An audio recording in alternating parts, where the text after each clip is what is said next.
It is Saturday afternoon, and it's just a gorgeous day out here. So what is the carnivore diet? And I guess this video is for those who maybe are just now looking into it, trying to figure it out, trying to research it.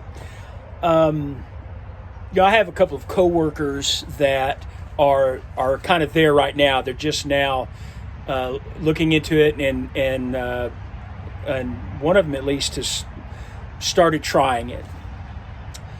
I guess it's been a year and a half, close to 2 years, when I first really started researching the carnivore diet, watching a lot of YouTube channels, reading a lot of things, a lot of discussions, from doctors, legitimate doctors, and legitimate studies, and just trying to educate myself on the pros and the cons as well, because there are those who are very critical of it, and you're gonna, if you stay on this diet for very long at all, it seems like you're gonna get clogged up arteries, you're gonna have a stroke or heart attack, and it's gonna kill you, it's very unhealthy. And then you have those that this is the best diet you could ever be on, it's really the only diet you should be on, anything else you're gonna die. So those are kind of the two extremes, and I fall in the middle. I mean, I've read a lot of stuff and listened to a lot of stuff, and I've said this before, neither one of them just hits it out of the park for me, neither side. But I've learned enough to feel comfortable with doing the carnivore diet for my own purposes.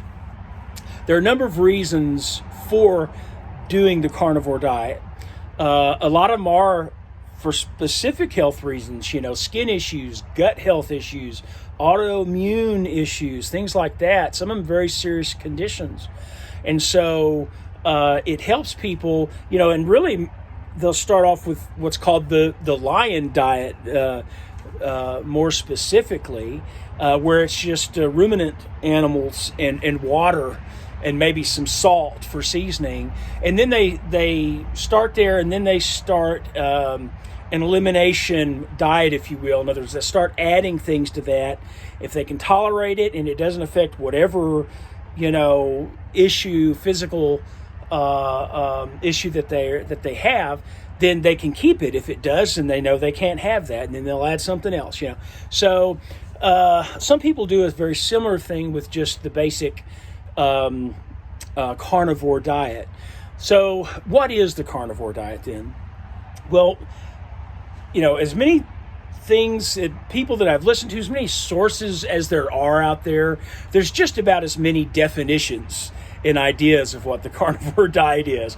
There's no committee, there's no a board that has gotten together and has set down the official definition of the carnivore diet, So it differs. So obviously you begin with the word carnivore. Most dictionaries pretty much say the same thing. Any mammal of the order Carnivora that eats meat, fish, or other flesh. Some of them will mention, some of these definitions mention poultry and mention pork. So it's basically the same thing. So we know what a carnivore is. But when it comes to the carnivore diet, one doctor in particular that I've listened to for quite a few years now, many years, is Dr. Kenberry, and y'all may already know who that is. Some of you definitely do. And so in one of his latest videos that he put out on YouTube just earlier this week, he gives a definition of for the carnivore diet. Now, Dr. Berry, he's a legitimate doctor and practicing for many years, low carb diet, and he's been on these himself, a keto diet, and then for quite a few years now he's been doing the carnivore diet. And so he said this about the definition. This is what he gave just recently. It is a diet of animal product foods only. Basically meat, eggs with the yolk, You can include seafood in this. You can include crustaceans and shellfish. You can include insects.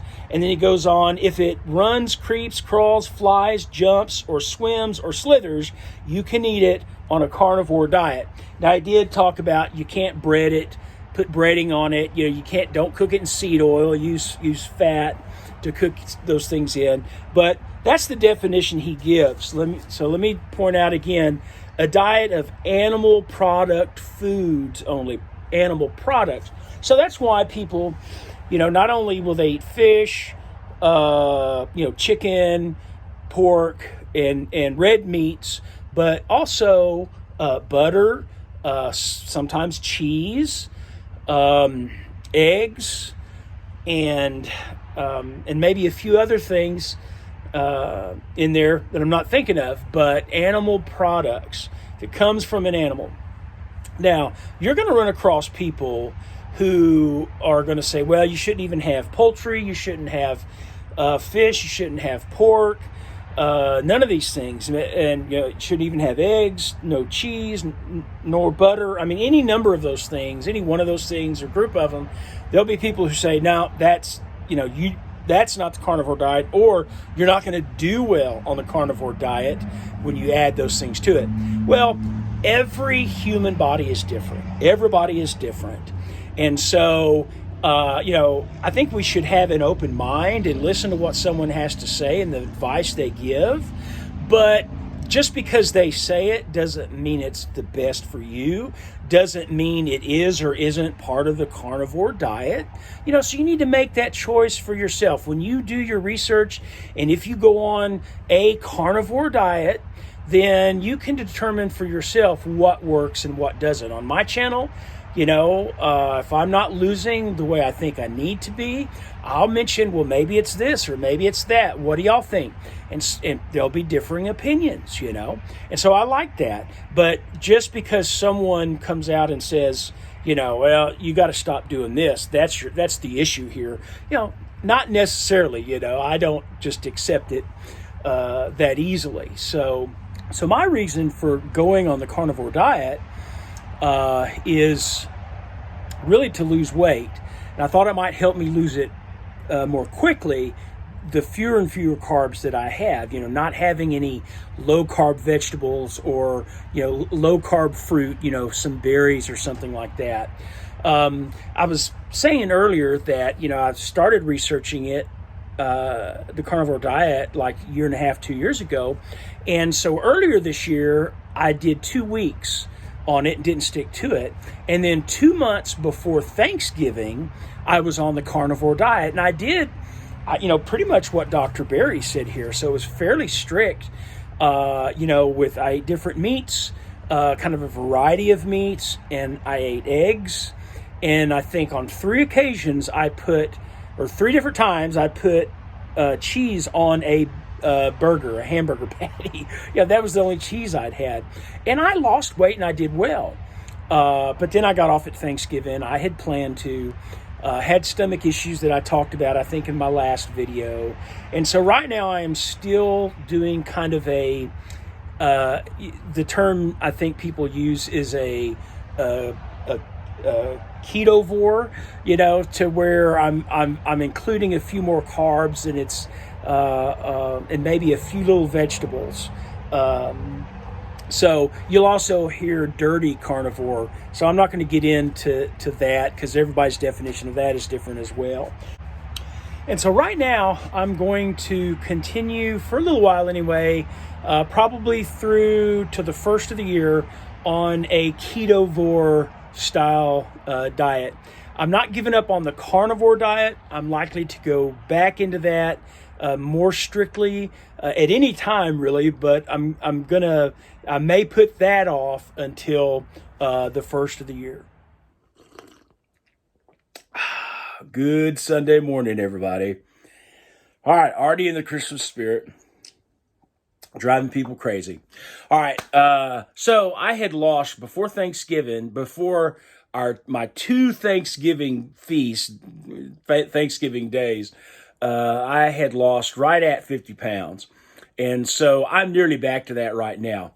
What I've decided I'm going to do is at the first of the year, I'm going to start videotaping me getting on the scales. I'm going to show my weight once a week, and y'all can see whatever progress or not that I'm making. I think that'll help me. I think that may help others hopefully out there as well, possibly. So anyway, guys, thank you so much for watching. Please like, comment, subscribe. I hope you guys have a great week, and Lord willing, I will see you next Sunday.